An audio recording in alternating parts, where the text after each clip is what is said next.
What is up, guys? It is DMG here, and today we're going to be going over possibly the best formation and instructions for the World Cup mode. So this is the team that we currently have, and this is not the best formation in the game. This is just what I normally start out with, so then everyone's going to be on full chem, and then I switch to the formation I want to go to. So again, everyone is on full chem. So we start out in the 4-1-2-1-2, and we eventually switch in-game to the 4-4-2. My opinion, this is probably the best formation in the game, and then we eventually do switch Maradona, put him on the left, put Mateus and Conte in the middle, Ronaldinho and Mbappe at striker, Deco at right mid, and then, the defense is still the same. So, again, I do think this is probably the best formation, because if you compare Ultimate Team with World Cup mode, in my opinion, the World Cup mode plays a little bit more smoother, right? So, most of the time in Ultimate Team, probably 90% of the time in Ultimate Team, it is going to be bad gameplay or gameplay that's not that good, right? So, I mean, when the gameplay is actually good, right, when there's no sluggishness, when there's no input lag, when players don't feel like they're stuck in mud or anything like that, gameplay is good, right? When it's at its peak, when gameplay is at its best, it's actually good gameplay, regardless of if it's career mode, pro clubs, World Cup mode, Ultimate Team, whatever, right? When it's at its peak, gameplay is actually very, very good. But again, for Ultimate Team, majority of the time, the vast majority of the time, like 90% of the time, that's not the case. For World Cup mode, first of all, I do think they did change a couple things. For one thing, I do think defending is more manual, which is a great thing, right? That increases the skill gap just a little bit at least. But also, that peak gameplay, while it might not be, top peak 100% best gameplay, it still plays better more often than the Ultimate Team, right? So maybe 40% of the time it's playable, maybe 50% of the time it's playable and it's actually decent and players are more responsive and they can actually do what you intend for them to do. So the fact that that's true, I feel like this is the reason why this formation is the best. I feel as though the wide formations, just in general for World Cup mode, are just more effective because, again, you're able to basically tell your players what to do and they respond better. They just respond better, and when you're on the ball, they respond better, right? So, in this formation, again, it's 4-4-2. I have Deco on the right here, and I mean, yeah, he's not the fastest. His shooting's not great, but he's just basically a very good playmaker to have on the right. You don't necessarily have to have someone like him, right? You could have Messi on the right, Maradona on the left, Neymar on the left, and then someone like Maradona on the right. So you don't have to have like a playmaker on one side and an attacker on the other. You can have whatever you want, right? You can even have someone like Sissoko and then Mateus or Thierry Henry on one of the wings, right? It's completely up to you guys. So I'll get in further with that. In certain positions, you kind of need certain other players, but for the wings, it's kind of up to you guys.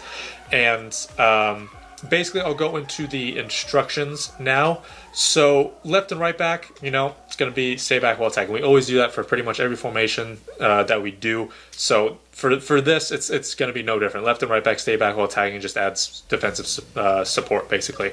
Now for the center mids, and honestly just for the midfield in general, this is the most important part. Not the center mids, but just the midfield. The midfield is the most important part of this formation, for me, at least in my opinion. So what you want to do is you want to have both center mids on stay back while attacking, and you want at least, at the very, very least, one of them on at least high work rates. At least one of them. I would say that you would need both of them on higher work rates, or both of them on medium high, or at least one of them on medium high, one on high work rates. But at the very, very least, you need one of them on high work rates. In this case, this is good because Mateus is high and Conte is medium high. So that's perfect for this midfield, right? Because if you have both of them on high medium, they're going to be going forward, right? And then if you get caught on the counter, you're going to be screwed because there's going to be no one back. There's going to be no defensive mids. There's going to be no center mids who are back. It's just going to be your defensive line. So you're pretty much just going to be screwed in that case. So you desperately do need center mids with at least one of them with high work rates, and you do want both of them to stay back while attacking. Now, you could also have both of them on stay on the edge of the box for crosses. However, maybe like 50% of the time, like half the time, they don't really listen to instructions. And this isn't just stay on the edge of the box for crosses, it's just kind of in general for certain things, right? Like if I tell my striker to stay central, they sometimes just do the exact opposite, strangely enough. So when I have them on stay on the edge of the box for crosses, sometimes they just do the opposite and they do get in the box for crosses, which then again leads to more counterattacks. And again, there's no one going to be in that midfield, and I just get countered a lot harder, and it's going to be harder for me to defend.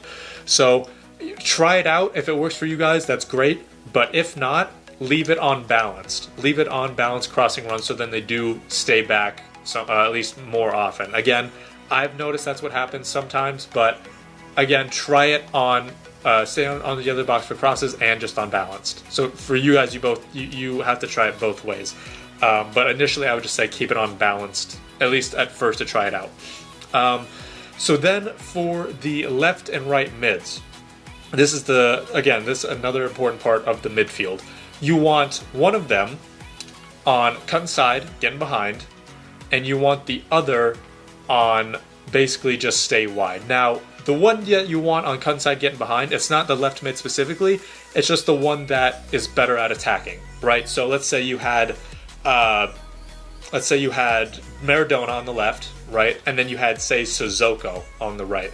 You're going to have Maradona on cut inside, getting behind, you're going to have Sissoko on stay wide. Or let's say you had Neymar on right mid, and then you had Sissoko at left mid. You're going to have Neymar on cut inside, getting behind, and then you're going to have Sissoko on stay wide.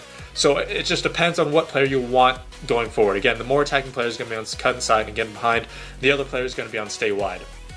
So the reason I have cut inside and getting behind, basically it's just more attacking support, right? And if they're better at attacking, they're not really going to be that much help defensively. It's not going to really be that big of a deal. So I have them on cut inside, getting behind, and then they can link better with this center mid and then with the striker. And honestly, what's probably more important than that is going to be the other one, not necessarily right mid, but the other outside mid on stay wide. That's probably more important than the more attacking outside mid on cut inside, getting behind. And the reason for that is pretty much with every formation, with literally every formation, the left and right backs are going to really cut inside hard to help basically support the center backs. And if you have a wide formation, whether it's like a 4-3-3, whether it's a 4-4-2 here, whatever side you're on, there's going to be a winger who's going to be pretty much open on the other side. So let's take this, right? Let's take this for example, this formation for example. Let's say I'm cutting inside, or let's say I'm on the left side, right, with Maradona, and I'm trying to connect play with Mateus and Ronaldinho, right? Let's say I'm doing that. I'm passing between this trio of players right here. What's going to happen is their right back and their right center back, maybe even possibly their left center back, they're going to be focused on this trio of players here, right? And then what's going to happen is Kanté and Mbappe are going to be forward. Maybe not Kanté, but definitely Mbappe is obviously going to be forward, right? He's a striker.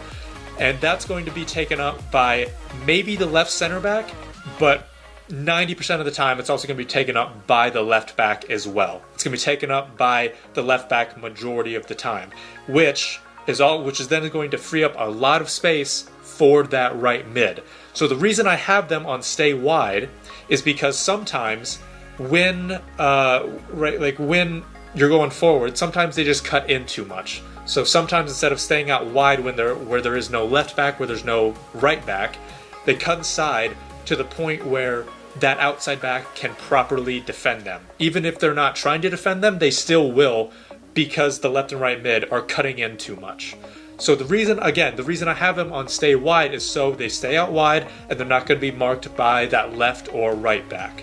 So again, that just leads to easy goals. That just leads to basically an open man outside on the outside mid. So again, let's say you had Neymar on the right here, you have him on cut inside, getting behind, and you had someone like Deco on the left mid who is on stay wide.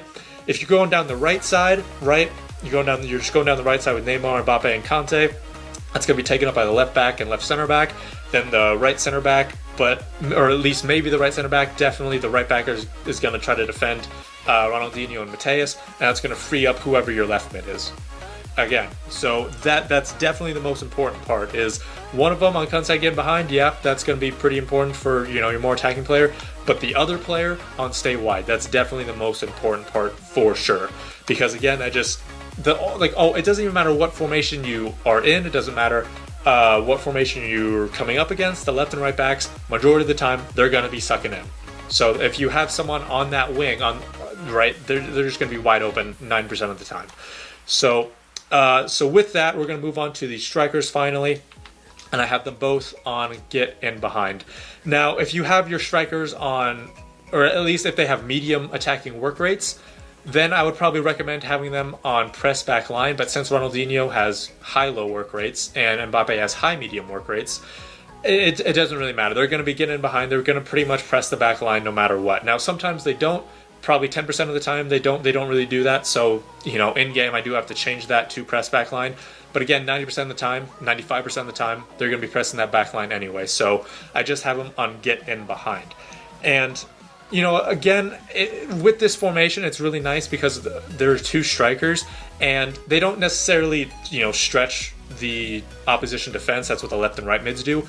But it basically just gives the defense, it gives the center backs more to think about, right? Instead of, if there's just one striker who, it's just, two strikers is going to be better than one in this particular case because, again, it just gives the defense more to think about, right? And, if you like a formation with one striker in it, I'm not saying change it by any means, and I'm not saying you have to use this formation.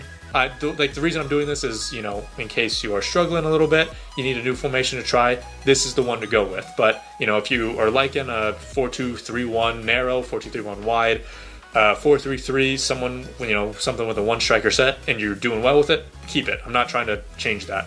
I'm just saying, again, if you want to change something, try out this formation. So that's probably going to be it for the instructions. Now, I know people are going to be asking for the custom tactics, but here's the thing, I'm probably not going to be showing the custom tactics. And the reason for that is the instructions are more important and probably something that the instructions change from formation to formation. The custom tactics are more on your style to play, right? So there's nothing in custom tactics that can say make the left and right back stay back while attacking, right? There's nothing in custom tactics that says keep the left and right back staying back while attacking, right? If you look at custom tactics, there's nothing that does that. Maybe pressure, but that doesn't specifically affect the left or right back. That's for the entire defensive line. There's no instructions here that tell the left mid to get inside or to get in behind and cut inside. There's no instructions here that tell the strikers to get in behind, right? So the custom tactics are more on you specifically. They're more your style of play. So maybe I could recommend something, possibly, but it's going to heavily depend on what your style of play is, right? So the instructions are definitely more important in this case because whether or not you have a slow build-up or a fast build-up, you're going to want your left and right back to be staying back while attacking, right? Whether or not you have a slow or fast build-up or you like passing it compared to counterattack, you're going to want your strikers to be getting in behind. So it doesn't really matter what your style of play is in this case because the instructions are more important. So just stay with basically your custom tactics, try to switch things up a little bit if things aren't working, but the instructions are definitely more important than the custom tactics in this particular case. So that's probably going to be it for this video. If you do have any questions over the 442, if any particular questions on the instructions or any particular questions over who to have in a certain spot in terms of what type of player to have in a certain spot, just let me know and I'll try to answer them. But otherwise, that's probably going to be it for this video. Thank you guys so much for watching. This has been DMG. Peace.